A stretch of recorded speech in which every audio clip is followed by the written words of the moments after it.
మిత్రులారా, నేను మీ జనం టీవీ శంకర్. బీఆర్ఎస్ పార్టీకి రాబోయే రోజులలో గడ్డు పరిస్థితి ఎదురవుతుందా? బీఆర్ఎస్ పార్టీ నుంచి సిట్టింగ్ ఎంపీలందరూ కూడా బీజేపీలో కూడా పోవడానికి ప్రయత్నం చేస్తున్నా అంటే ప్రయత్నం ఖచ్చితంగా చేస్తున్నారు. బీజేపీలోకి పోవడానికి చర్చలు కూడా జరుగుతున్నాయి. బీజేపీ పార్టీలోకి పోవడానికి సిట్టింగ్ బీఆర్ఎస్ పార్టీ సిట్టింగ్ ఎంపీలైనటువంటి బీబీ పాటిల్ జహీరాబాద్ ఒక దఫా చర్చలు నడిచినాయి కమలనాథులతోటి. ఆయన మళ్ళీ బీజేపీ నుంచి టికెట్ ఇస్తే బీజేపీ పార్టీలోకి పోవడానికి రెడీగా ఉండు, ఎంపీగా మళ్ళీ ఒకసారి పోటీ చేయడానికి జహీరాబాద్ నుంచి. అట్లాగే నాగర్ కర్నూలు నుంచి వెళ్ళి సిట్టింగ్ బీఆర్ఎస్ ఎంపీ రాములు, ఈయన కూడా బీఆర్ఎస్ పార్టీని వదిలేసి బీజేపీలో చేరాలనే ప్రయత్నం బాగా చేస్తున్నాడు. ఎందుకోసమంటే బీఆర్ఎస్ పార్టీ మీద ఆయన చాలా అసంతృప్తిగా ఉన్నాడు. మొన్న జరిగినటువంటి పార్లమెంటు నియోజకవర్గ సన్నాహక సమావేశానికి ఈయనకు ఎలాంటి ఇన్ఫర్మేషన్ లేదు. అట్లాగే గతం నుంచి వెళ్ళి ఆయన బీజేపీకి అటాచ్గా ఉన్నాడు, బీఆర్ఎస్ మీద వ్యతిరేకంగా ఉన్నాడు. అయితే ఈ ఇద్దరు కూడా అన్ని కలిసి వస్తే రేపో మాపో బీజేపీ పార్టీలోకి పోయే అవకాశం ఉంది, బీఆర్ఎస్ పార్టీని వదిలేసి.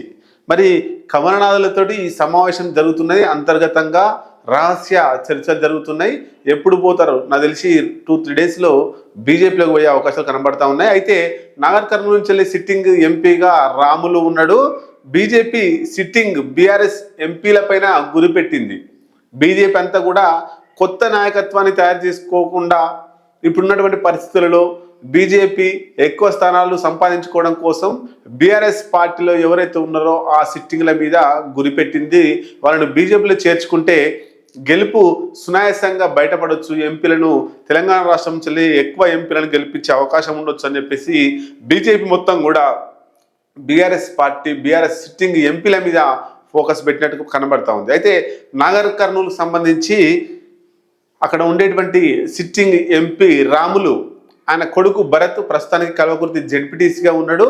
ఆయన అచ్చంపేట ఎమ్మెల్యే టికెట్ అడిగినరు, టికెట్ గువ్వల బాలరాజుకి ఇవ్వడంతో కొంత అసంతృప్తితో ఉన్నారు.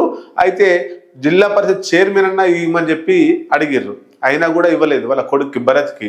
కాబట్టి రాములు అంటే ఆయన నాకు టికెట్ ఇచ్చినా ఏం లేదు, నాగర్ కర్నూలు నుంచి లేదు, నా కొడుకైనా భరత్కు నాగర్ కర్నూలు ఎంపీగా బీజేపీ టికెట్ ఇస్తే బీజేపీలోకి పోవడానికి రెడీగా ఉన్నామని ఆయన ఇంటిమేషన్ బీజేపీకి ఇచ్చారు. బీజేపీలో చర్చలు నడుస్తూ ఉన్నాయి. రేపో మాపో ప్రకటన కూడా వచ్చే అవకాశాలు కనబడుతుంది. అయితే బీబీ పాటిల్ జహీరాబాద్ నుంచి వెళ్ళి బీఆర్ఎస్ నుంచి వెళ్ళి బీజేపీలోకి వస్తే ఆయనకు మళ్ళీ బీజేపీ టికెట్ ఇక్కడ జహీరాబాద్లో ఇచ్చే అవకాశం కనబడుతూ ఉంది. ఒకవేళ బీబీ పాటిల్ బీఆర్ఎస్ పార్టీని వదిలేసి బీజేపీలో చేరకపోతే సినీ నిర్మాత దిల్ రాజు ఆయన బీజేపీ అభ్యర్థిగా ఈ జహీరాబాద్ నుంచి వెళ్ళి పోటీకి దింపే ఆలోచనలో బీజేపీ పావులు కదుపుతూ ఉంది. మొత్తం మీద ఏం జరిగే అవకాశాలు ఉన్నాయో మనం రాబోయే కాలంలో చూడాల్సిందే. అయితే ఇక్కడ గతంలో ఉండేటువంటి పెద్దపల్లి సిట్టింగ్ ఎంపీ అయినటువంటి వెంకటేష్ నేత బీఆర్ఎస్ పార్టీని వదిలేసి కాంగ్రెస్ వైపు వచ్చిండు, కాంగ్రెస్ పార్టీలో చేరిండు. అట్లాగే మరి ఒక్కొక్కరు కూడా బీఆర్ఎస్ పార్టీలో ఉండేటువంటి సిట్టింగ్లు అందరూ కూడా కాంగ్రెస్ లేదా బీజేపీ వైపు పోయే అవకాశాలు కనబడుతూ ఉన్నాయి. ఇక్కడ ఖమ్మంలో ఉండేటువంటి నామా నాగేశ్వరరావు ఆయన బీఆర్ఎస్ పార్టీ నుంచి వెళ్ళి ఖమ్మం ఎంపీగా ఉన్నాడు. మరి ఆయన కూడా కాంగ్రెస్ వైపు చూస్తున్నాడు అనేటువంటిది రాజకీయ వర్గాల్లో చర్చ నడుస్తూ ఉంది. ఇది నిజమైతే వెంటనే కాంగ్రెస్ పార్టీలో పోయే అవకాశం ఉంటుంది. అంటే ఇప్పుడున్నటువంటి బీఆర్ఎస్ సిట్టింగ్ ఎంపీలు ఎవరైతే ఉన్నారో అందులో 80-90% అందరూ కూడా కాంగ్రెస్ నుంచి బీజేపీలో పోయే అవకాశాలు కనబడతా ఉన్నాయి. అట్లాగే ఉమ్మడి కరీంనగర్ పెద్దపల్లి జిల్లా, అక్కడ నుండి కవి, గాయకుడు, తెలంగాణ ఉద్యమకారుడు ఎవరైతే ఉన్నారో మిట్టపల్లి సురేందర్కు బీజేపీ నుంచి టికెట్ ఇవ్వాలనే ఆలోచనలో బీజేపీ అధిష్టానం ఉంది. ఆయనకు టికెట్ ఇస్తే బీజేపీలోనే మళ్ళీ రెబల్ వేసే అవకాశాలు కూడా కనబడతా ఉన్నాయి. ఆయనకు టికెట్ ఎందుకు ఇస్తున్నారంటే కవులకు, తెలంగాణ ఉద్యమకారులకు, కళాకారులను గౌరవించినట్టుంటుంది ఆయనకు టికెట్ ఇస్తే అనేటువంటి కోణంలో బీజేపీ ఆలోచిస్తున్నది. మొత్తం మీద బీజేపీ తనదైన శైలిలో దూసుకుపోతుంటే కాంగ్రెస్ ఇంకా దూకుడు పెంచింది మొన్న గెలిచిన అసెంబ్లీ ఎన్నికలలో ఇన్స్పిరేషన్గా తీసుకొని. మరి ఈ దఫాలో బీఆర్ఎస్ మొత్తం మీద ఆగిపోయింది, కారు షెడ్డుకు పోయింది, మళ్ళీ రిపేర్ అయ్యి వస్తుందా లేదా అక్కడే కాంటకపోతుందా కారు అనేటువంటిది చాలా మందిలో చర్చ నడుస్తుంది. కారు కాంటకే పోయే అవకాశాలు ఎక్కువ కనబడుతున్నట్టు మనకు కనబడుతుంది.